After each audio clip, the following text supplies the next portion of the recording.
The Fantastic Four have long held a foundational place in Marvel Comics, serving as the first family of superheroes and the gateway to the company's larger universe of cosmic storytelling. Yet despite this prestige, every attempt to bring them to mainstream television or film audiences has stumbled. Surprisingly, the most critically ambitious and emotionally resonant adaptation to emerge from their corner of the Marvel Universe wasn't about them at all. It was Silver Surfer, a late 90s animated series that barely anyone remembers, yet deserves far more praise than it ever received. A franchise doomed by poor adaptations. The Fantastic Four have had an unusually rough time in media outside of comics. The 1967 Hanna-Barbera animated series was fun but ultimately hamstrung by its time, with cheesy plots and limited animation. Later versions, like the New Fantastic Four in 1978, baffled audiences by removing the Human Torch due to rights issues and replacing him with a robot named Herbi, a decision that quickly became a symbol of how lost the franchise was in translation. The 90s saw Marvel attempting a cartoon renaissance. While Spider-Man and X-Men, the animated series, became cultural staples, the Fantastic Four cartoon failed to capture the same spark.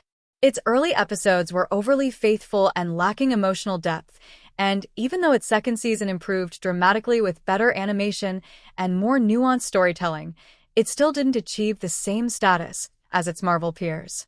The mid-2000s saw another attempt with Fantastic Four, World's Greatest Heroes, which embraced a more modern animation style and original plotlines.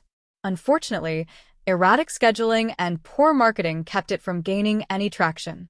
Even on the silver screen, multiple Fantastic Four movies have failed to reflect the bold spirit and visual grandeur that made the comics legendary. The Silver Surfer show that soared beyond expectations. In 1998, just as superhero fatigue was beginning to set in for animation, Silver Surfer, the animated series, debuted on Fox Kids. It ran for just one season, but what it achieved in that brief time remains one of the most striking pieces of Marvel storytelling on screen. Unlike its predecessors, Silver Surfer didn't dilute its source material. Instead, it dove headfirst into the cosmic mythos crafted by Jack Kirby and Stan Lee and treated the philosophical, emotional, and moral weight of its lead character with an unexpected depth for a children's cartoon. Silver Surfer, originally introduced as a villain-turned-hero in the pages of Fantastic Four, is reimagined here not just as a side character, but as a tragic figure. Norrin Radd sacrifices himself to save his planet, becoming the Herald of Galactus and searching for worlds to consume. The series focuses on his awakening conscience, his exile, and his quest for redemption, providing a layered and existentially driven hero's journey that feels more akin to Star Trek than a typical Saturday morning cartoon. A cosmic opera with Kirby's DNA. What set Silver Surfer apart visually and thematically was its unapologetic commitment to Jack Kirby's style and storytelling. The series made bold use of cel-shaded animation, then still relatively novel, attempting to capture Kirby's cosmic vistas, blocky machinery, and outlandish alien designs. Characters like Thanos, Beta Ray Bill, Pip the Troll, and Drax the Destroyer were introduced in their original comic incarnations, decades before the MCU reimagined them for live action. In some cases, like Thanos, these appearances are far closer to the source than their later movie versions. But more than its aesthetics, the series dared to be quiet and introspective. Silver Surfer spends long stretches of time alone, wrestling with guilt, ideology, and purpose. It wasn't afraid to depict its heroes' emotional fragility and philosophical questions, traits rarely seen in children's programming, especially within superhero narratives. The tragic cancellation of a cosmic masterpiece. Despite solid ratings and a clear vision, Silver Surfer fell victim to circumstances beyond its control. Marvel was struggling financially in the late 1990s, licensing off properties to stay afloat.